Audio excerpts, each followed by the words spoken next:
dying star flickers above a war-torn galaxy, and hope is almost gone. The Empire tightens its grip, the Jedi are nearly extinct, and rebellion feels like a fading myth. Then, without warning, the sky tears open. A figure crashes through hyperspace itself, not in a ship, but in silence, unburned, unstoppable. It's not a Jedi, not a Sith, it's something far beyond both. As Superman rises from the desert sands of Tatooine, the Force trembles in confusion. Blasters can't stop him, starfighters can't track him, and even Darth Vader feels something he hasn't felt in years: uncertainty. But power like this doesn't just change battles, it rewrites destiny. Because in a galaxy ruled by balance, what happens when something arrives that has none? Sons of Tatooine beat down mercilessly as Kal-El's body carved a burning scar across the sky, his Kryptonian cells screaming in protest as he tore through the fabric of space itself and slammed into the dune sea with a force that sent sand geysers erupting half a mile high, the impact crater glowing molten orange as he lay there for a moment, disoriented and gasping, his last memory a chaotic blur of phantom zone energy and a desperate gamble to stop Brainiac's dimensional weapon. But now something felt fundamentally different as golden light poured into him with an intensity he had never experienced, not even under Earth's sun, and his cells drank it greedily, hungrily, until his hearing exploded outward and he could suddenly perceive the rhythmic thrum of a dozen heartbeats miles away, the grinding mechanical wheeze of outdated speeders, the sharp crack of energy weapons, and beneath it all, screaming.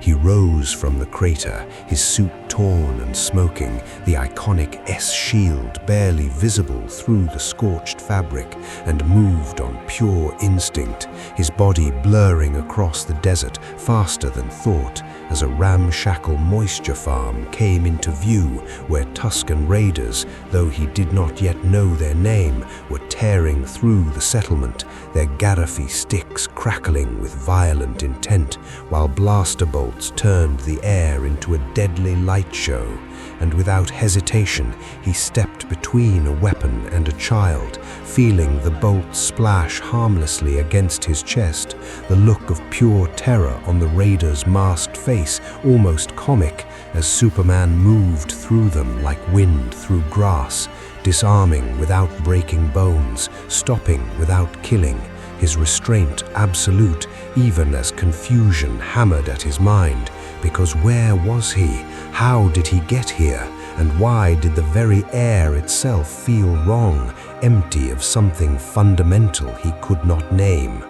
The settlers stared at him in slack-jawed silence, a Rhodian woman clutching her child, whispering "Jedi" in a voice filled with desperate hope, but an old human man with burn scars covering half his face shook his head slowly and said, "No, not Jedi, something else. You see how the air doesn't shimmer around him, how the Force is silent."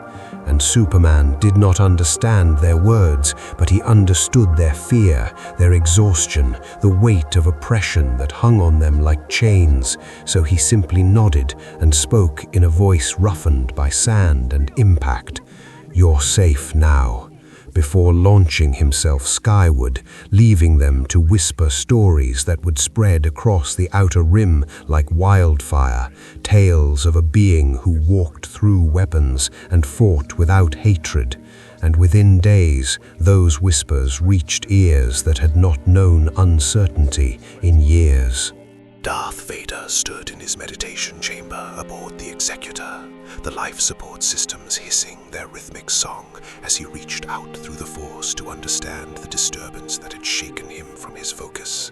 But where there should have been presence, he found only absence, a void shaped like a man.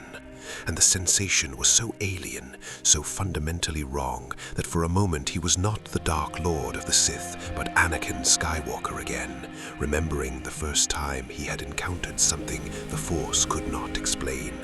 And that memory brought only rage, which he channeled into his next meditation, searching, hunting. While in the throne room on Coruscant, Emperor Palpatine sat in darkness with a smile cutting across his withered face because he felt it too, this anomaly, this crack in the order of things, and unlike his apprentice, he did not feel threatened but intrigued. For power that existed outside the Force was power that could not be predicted by Jedi prophecy, could not be bound by their foolish balance. And if such power could be controlled, bent, corrupted, then perhaps the galaxy's future held dominion beyond even his vast ambitions.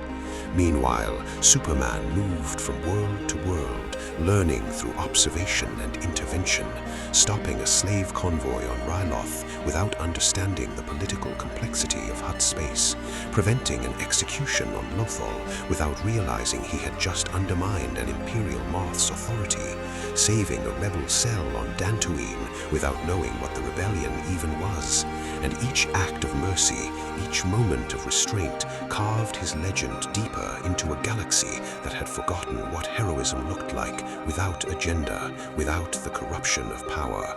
Until finally, the rebellion could no longer ignore the pattern, and Princess Leia Organa herself insisted on making contact, her tactical mind recognizing that hope, real hope, was more valuable than any weapon in their arsenal.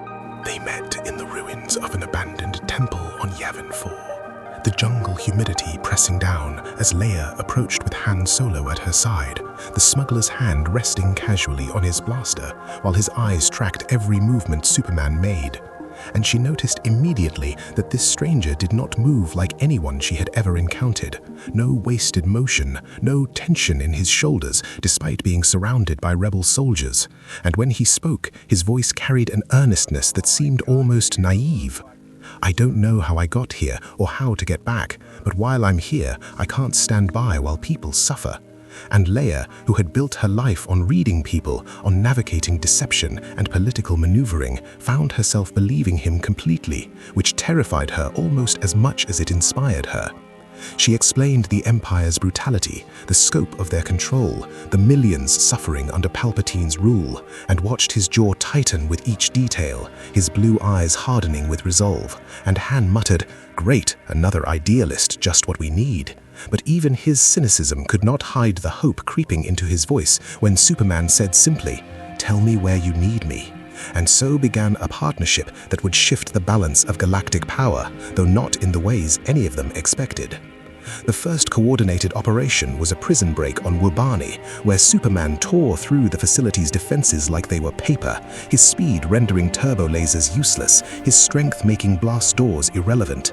And within 3 minutes, the prisoners were free, the guards disarmed but unharmed, and the rebellion gained 200 recruits who spoke in awed whispers about the man in blue and red who fought like a god but showed mercy like a saint. And across the galaxy, Imperial analysts began connecting incidents, building a profile, while Darth Vader finally insisted on confronting this anomaly himself because he could no longer tolerate the questions, the uncertainty, the way this stranger made the Force itself feel incomplete. The confrontation happened above Sullust, where Superman was preventing an orbital bombardment, physically holding a Star Destroyer's turbo laser array shut while transports evacuated the surface.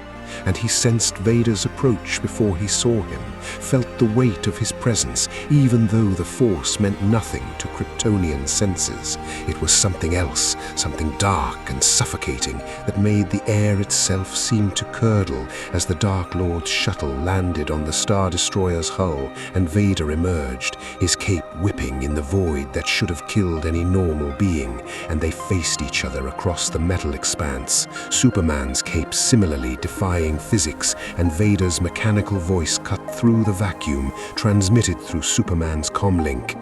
"You do not belong here, anomaly. You are a wound in the Force itself, and I will cauterize you." The fight was unlike anything either had experienced, Vader's lightsaber moving in precise, deadly arcs, while Superman matched him with pure speed and strength, the crimson blade scoring glowing lines across his suit, but never quite penetrating his invulnerable skin. And Vader quickly adapted, using the Force to hurl debris, to collapse the hull beneath them, to attack from angles that should have been impossible. But Superman had fought Darkseid, had matched Doomsday blow for blow, and what Vader saw as unpredictable chaos was actually combat experience against threats that made even Sith Lords seem limited. What unsettled Vader most was not Superman's power, but his restraint, the way he pulled every punch, redirected every blow that might have been lethal, fighting not to win, but to stop. And that mercy felt like an insult, like weakness, until Superman caught Vader's lightsaber hand mid-strike and said with genuine sadness, "I can feel your pain, even if I can't feel your force. Whoever you were before this, whatever was done to you, it doesn't have to define what you are now." And for a fraction of a second, Vader's strike hesitated, old memories flickering like dying stars, before rage crushed them, and he unleashed a force wave that would have pulverized stone.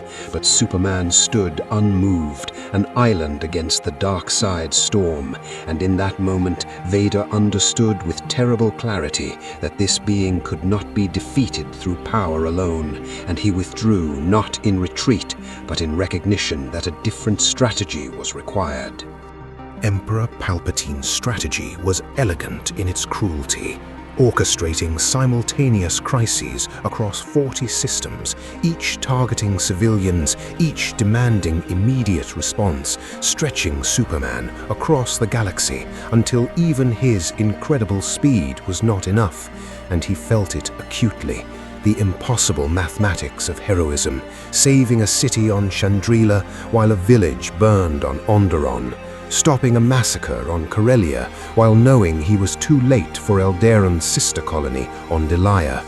And the weight of it pressed down on him in ways that physical strength could not counter, because for all his power, he could not escape the fundamental limitation of being one person in a galaxy of trillions.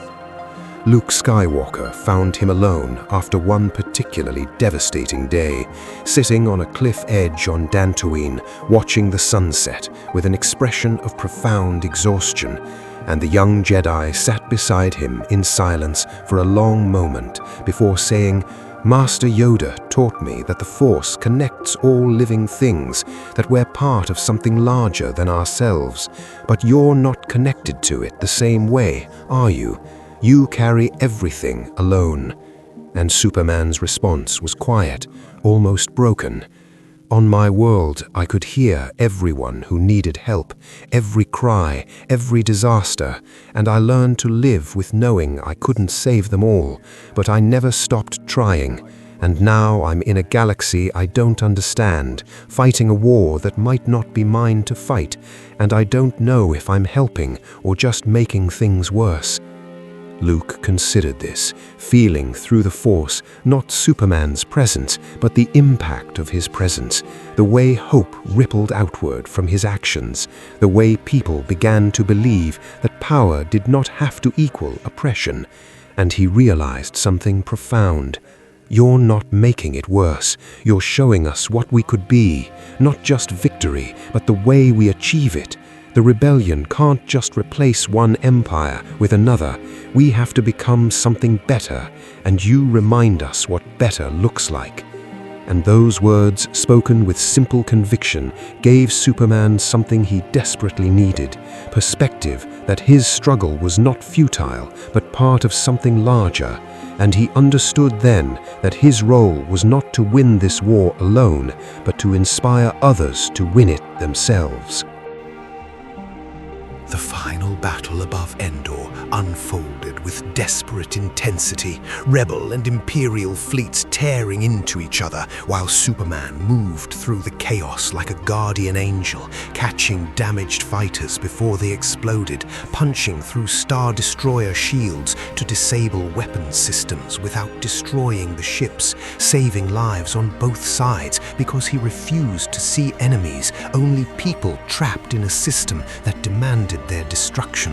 And deep within the Death Star, Luke confronted Vader while Palpatine watched with predatory interest. And the Emperor had planned for this, had accounted for Superman's inevitable arrival, had prepared a trap, not of physical force, but of impossible choice, triggering the station's weapon to target the Rebel fleet and the Forest Moons simultaneously, knowing Superman could prevent one, but not both, forcing him to choose who lived and who died.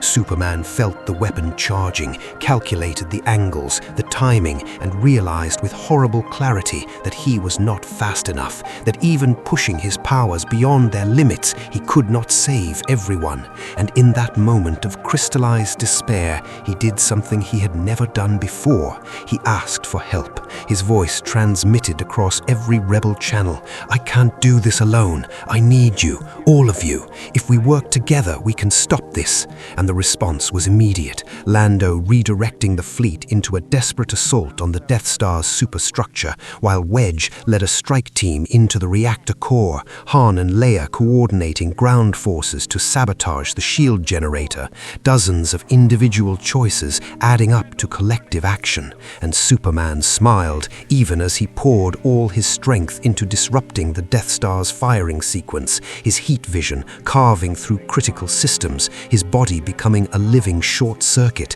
And he felt it when Luke rejected the dark side, felt the tremor in reality as Anakin Skywalker returned for one final act of redemption, throwing Palpatine into the reactor shaft, and the Emperor's death screen echoed through the Force like a breaking chain, his dark side influence collapsing and taking his carefully constructed trap with it. The Death Star tore itself apart from within, explosions cascading through its superstructure as Superman grabbed the Emperor's falling body, not to save him, but to ensure he could not use his death as one final weapon, and hurled the corpse into the void before racing through the station, guiding survivors toward escape pods, carrying those too injured to run, and finally erupting from the explosion just as the battle station became a brief new sun in Endor's sky. And in the aftermath, as Rebel ships regrouped and cheers filled every comm channel, Superman floated among the debris field and felt something he had not allowed himself since arriving in this galaxy: hope that he had made a difference, not by imposing his will, but by standing alongside those fighting for their freedom. In the days that followed, the rebellion began the long process of becoming the new Republic, and Superman remained, helping with reconstruction, moving supplies, preventing the inevitable power struggles from turning violent, but always as a supporter rather than a leader. And when Leia offered him a formal position, he declined with a gentle smile, saying, "This is your galaxy to shape, not mine. I'll help where I'm needed, but the choices have to be yours." And she understood, recognized the wisdom in power that knew its own limits. Luke sought him out one final time on a quiet platform overlooking Coruscant's endless cityscape and asked the question others were afraid to voice: "Will you stay, or are you still trying to find a way home?" And Superman was quiet for a long moment before admitting, "I don't know if I can get back. The same forces that brought brought me here might be impossible to recreate, but I've realized something. Home isn't just a place, it's a purpose. And as long as there are people who need help, as long as there's a choice between standing by and standing up, I'm already home. And those words felt true in a way that transcended galaxies, because whether under Earth's yellow sun or Tatooine's twins, whether facing Lex Luthor or Emperor Palpatine, Kal-El had always been and would always be exactly what he chose to be. Not a god, not a conqueror, but a man who refused to stop believing that tomorrow could be better than today. And that belief, that stubborn, unshakable hope, was perhaps the most powerful force in any universe.